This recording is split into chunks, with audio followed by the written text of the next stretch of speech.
أعوذ بالله من الشيطان الرجيم پناہ مانگتا ہوں میں اللہ کی شیطان مردود سے۔ بسم الله الرحمن الرحيم شروع اللہ کا نام لے کر جو بڑا مہربان نہایت رحم والا ہے۔ الشيطان الرجيم بسم الله الرحمن الرحيم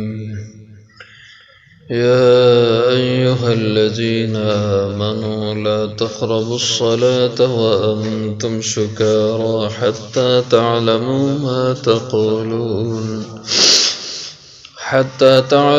ما تقولون ولا جنبا إلا عابري سبيل حتى تغتسلوا وإن كنتم مرضى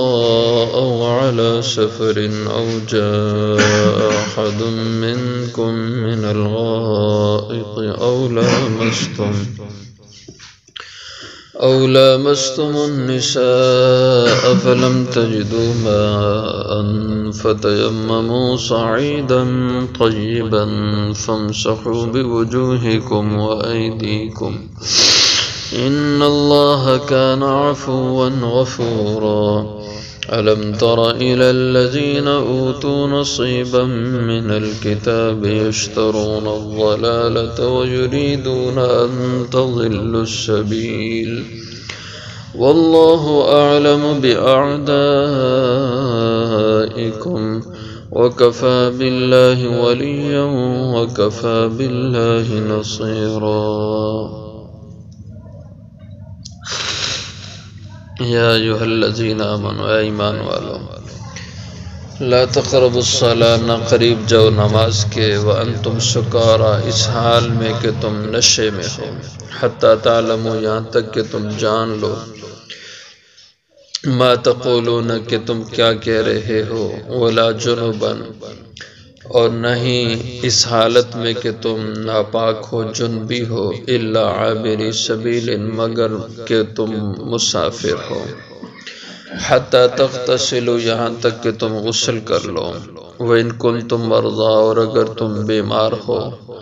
او علی سفر یا سفر پر ہو او جاء احد منکم یا آئے کوئی ایک تم میں سے من الغائط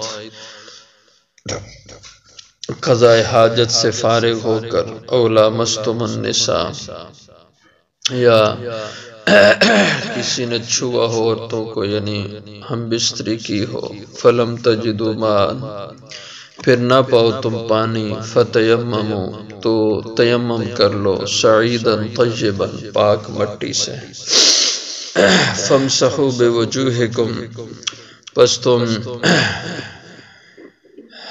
مسح کرو اپنے چہروں کا وَأَيْدِيكُمْ اور اپنے ہاتھوں کا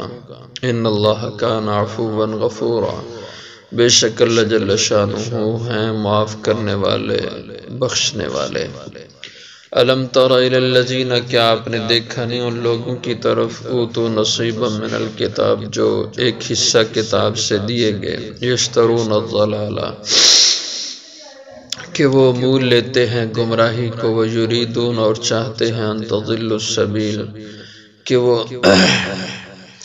تم سیدھی راہ سے بھٹک جاؤ واللہ عالم بِأَعْدَائِكُمْ اور اللہ خوب جانتے ہیں تمہارے دشمنوں کو وَكَفَى بِاللَّهِ وَلِيًّا اور کافی ہیں اللہ تمہارے کارساز وَكَفَى بِاللَّهِ نَصِيرًا اور کافی ہیں اللہ مددگار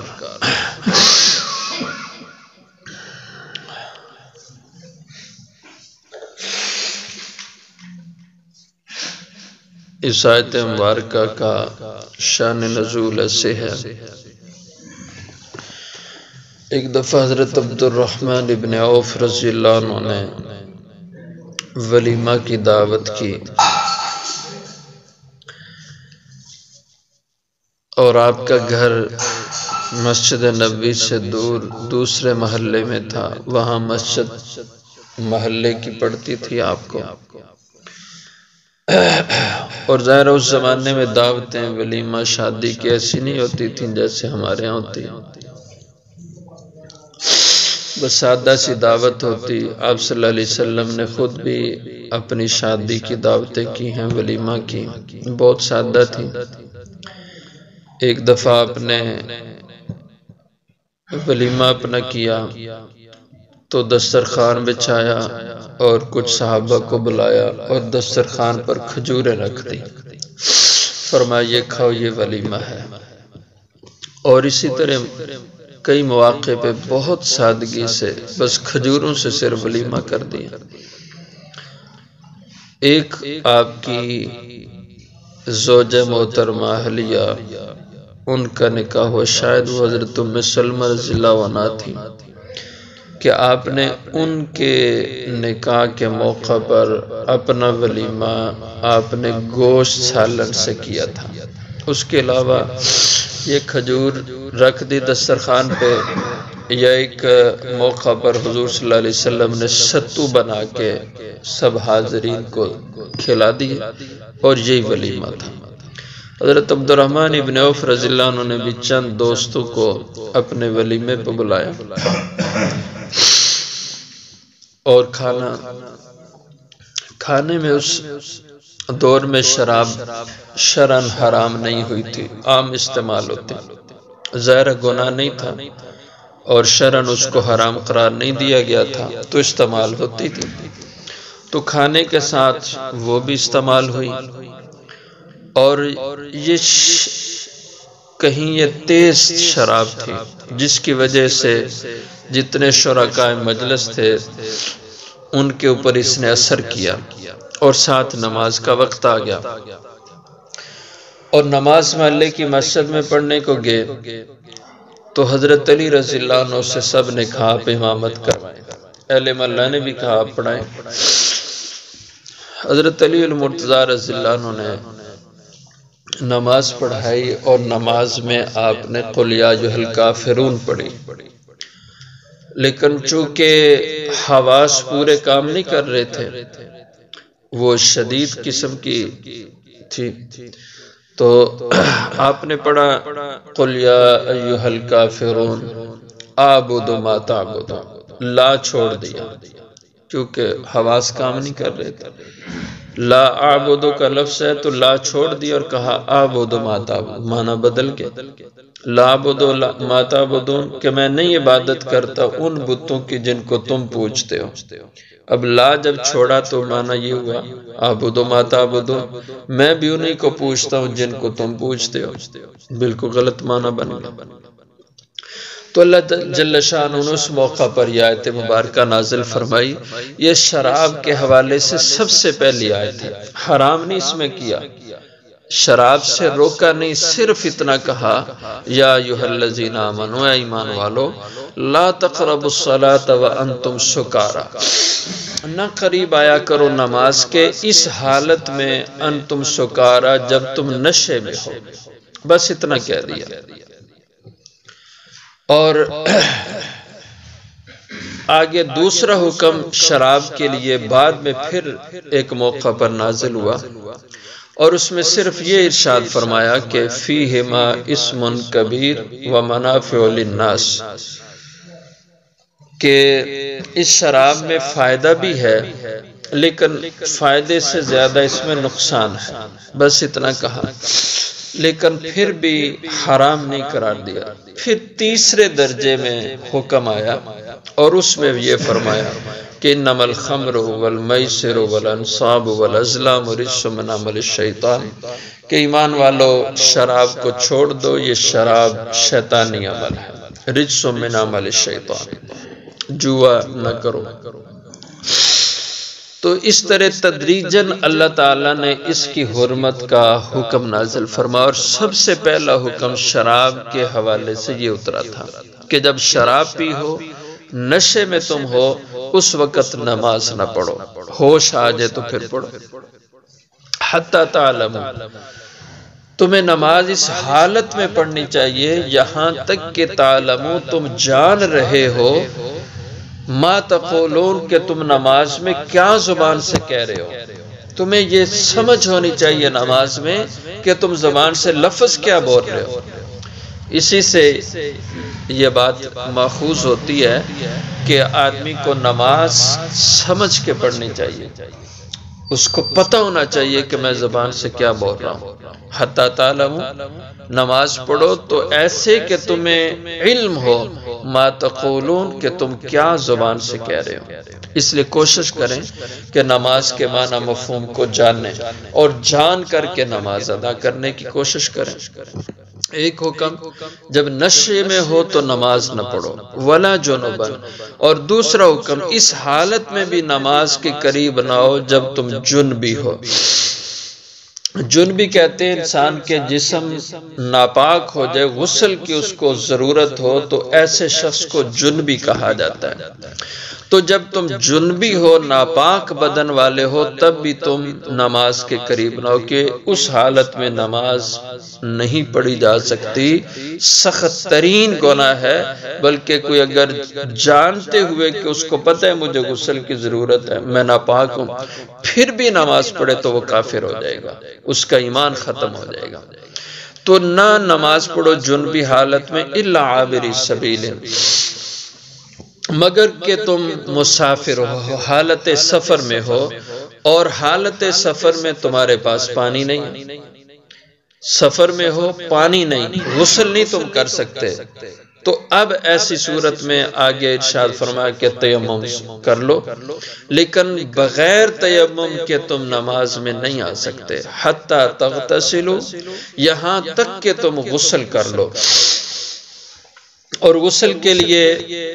کہ پانی انسان کے پاس موجود ہو، اور اگر پانی نہیں تو اس کا متبادل تیمم ہے.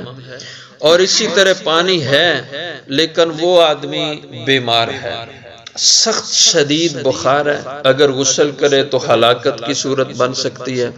تو ایسا بیمار ہے کہ اس میں غسل نہیں کر سکتا. تو ظاہر پانی موجود ہے، غسل سے مانے اس کی بیماری ہے، تو یہ آدمی بھی تیمم کر لے. اور تیمم کر کے، کیونکہ تیمم وضو کے بھی قائم مقام ہوتا ہے اور یہ تیمم غسل کے بھی قائم مقام ہوتا ہے. اگر کوئی ایسی مجبوری لائق ہو کہ آدمی غسل نہ کر سکتا ہو پانی نہ ہونے کی صورت میں، یا پانی ہو اور یہ آدمی اتنا شدید بیمار ہو کہ اگر غسل کرے گا تو اس کی بیماری ایسے بگڑ جائے کہ اس میں اس کی موت ہو جائے، تو غسل نہ کرے، تیمم کرے. وَإِن كُنتُم مَرْضَىٰ، اور اگر تم بیمار ہو، او علی سفر، یا تم حالت سفر میں ہو، او جاء احد منکم من الغائط، یا کوئی آئے تم میں سے قضاء حاجت کر کے، ٹائلٹ سے ہو کے آئے، او لامستم النساء، یا تم نے چھوا ہو بیویوں کو، یعنی ہم بستری کی ہو، مباشرت کی ہو، اور ظاہر اس حالت میں تم کسی صورت بھی نماز کے قریب نہیں جا سکتے. اور پھر فلم تجدوا ماء، تمہیں غسل کی ضرورت ہے یا وضو کی ضرورت ہے. ظاہر قضاء حاجت سے آؤ گے استنجے کی، وضو کی ضرورت ہے. او لامستم النساء کی صورت ہو تو غسل کی ضرورت ہے. تو فلم تجدوا ماء، اور تم پانی نہ پاؤ، پانی تمہیں میسر نہیں، سفر میں ہو، ایسی جگہ ٹھہرے تھے جہاں پانی قریب ہے ہی نہیں،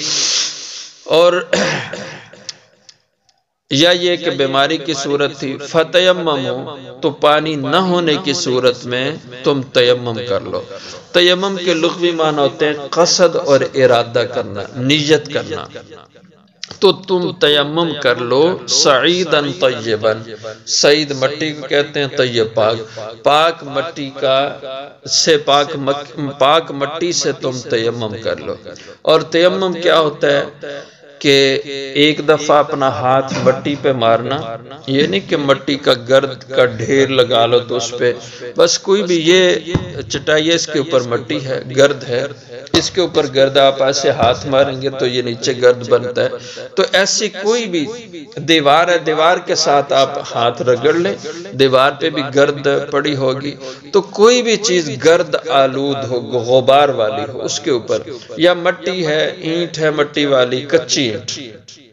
یہ جو پکی اینٹیں اس سے بچنا چاہیے. جو آگ میں پک جائے چیز اس سے تیمم نہیں کرنا چاہیے. تو اس پہ ایک پہلی یہ ضرب ہے دونوں ہاتھوں کو اس پہ مٹی پہ ماریں، پھر اگر مٹی زیادہ تھی تو اس ہاتھوں کو ایسے جھاڑ لیں تاکہ جو مٹی اضافی لگی وہ صرف غبار سا ہلکا سا وہ ہاتھ پہ محسوس ہو۔ تو اس کی ایک ضرب کے ساتھ اپنے منہ پہ مسح کرنا ہے، اور اسی طرح دوسری ضرب کے ساتھ اپنے دونوں ہاتھوں کو کونیوں سمیت جتنا وضو میں دھوتے ہیں، اور دوسری ضرب سے یوں کونیوں دونوں ہاتھوں کا کونیوں سمیت مسح کرنا ہے۔ تو 2 ضربیں صرف تیمم کے لیے، تو اس طرح 2 ضربوں سے چہرے کا مسح اور دونوں ہاتھوں کا کونیوں سمیت مسح یہ تیمم کہلاتا ہے۔ تو فرمایا کہ فَامْسَحُوا بِوُجُوهِكُمْ، پاک مٹی ہونا شرط ہے، ناپاک مٹی نہیں ہو یا مشکوک مٹی وہ بھی نہ ہو، بس پونچھ لو یعنی مسح کر لو اپنے چہروں کا اس مٹی سے،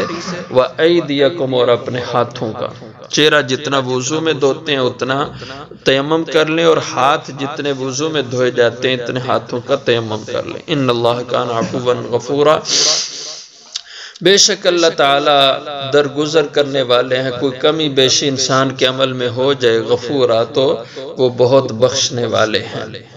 الم تر الی الذین اوتوا نصیبا من الکتاب، کیا آپ نے دیکھا نہیں ان لوگوں کی طرف جنہیں کتاب کا ایک حصہ دیا گیا، یعنی یہود و نصارہ جو پہلی کتابوں کے حاملین ہیں، یشترون الضلالۃ، وہ مول لیتے ہیں گمراہی کو ہدایت چھوڑ کر۔ اللہ نے ہدایت دی ہوئی ہے، ہدایت کا سامان پاس ہے، اس کو چھوڑ کے گمراہی کی راہ پہ چلتے ہیں۔ وَيُرِيدُونَ، خود بھی گمراہی پہ ہیں اور چاہتے ہیں ان تضلوا السبیل، کہ تم بھی ان کے پیچھے لگ کے ہدایت سے پھر جاؤ، تم بھی بھٹک جاؤ سیدھی راہ سے، ان کی پوری کوشش ہے۔ تو اس لیے اہل اسلام کو یہود و نصارہ کے طور طریقوں سے، ان کی شرارتوں سے اپنے آپ کو بچانا چاہیے کہ ان کی پوری کوشش ہوگی کہ مسلمان کو بھی اپنے ساتھ لگا لے اس گمراہی پہ۔ واللہ اعلم باعدائکم، اللہ خوب جانتے ہیں تمہارے دشمنوں کو، اللہ تمہیں بتا رہے ہیں یہ تمہارے دشمن ہیں، خیر خواہ نہیں ہیں، تو ان کو سمجھو۔ وکفی باللہ ولیٰ، اور کافی اللہ تمہارے کارساز ہونے کے لحاظ سے، تمہارے حمایتی ہونے کے لحاظ سے، اس لیے تمہیں ان اعداء اسلام سے ڈرنا نہیں چاہیے، اپنے دین پر ڈٹ کے چلنا چاہیے۔ وَكَفَى بِاللَّهِ نَصِيرًا، اور کافی ہیں اللہ تمہیں مددگار ہونے کے لحاظ سے، جب تم ایمان پر ڈٹ کے چلو گے اللہ کی مدد تمہارے ساتھ ہوگی، اور اس سے بڑھ کے اور کوئی مددگار نہیں ہے۔ تو کافی ہیں اللہ حمایتی کارساز، وَكَفَى بِاللَّهِ نَصِيرًا، اور کافی ہیں اللہ مددگار۔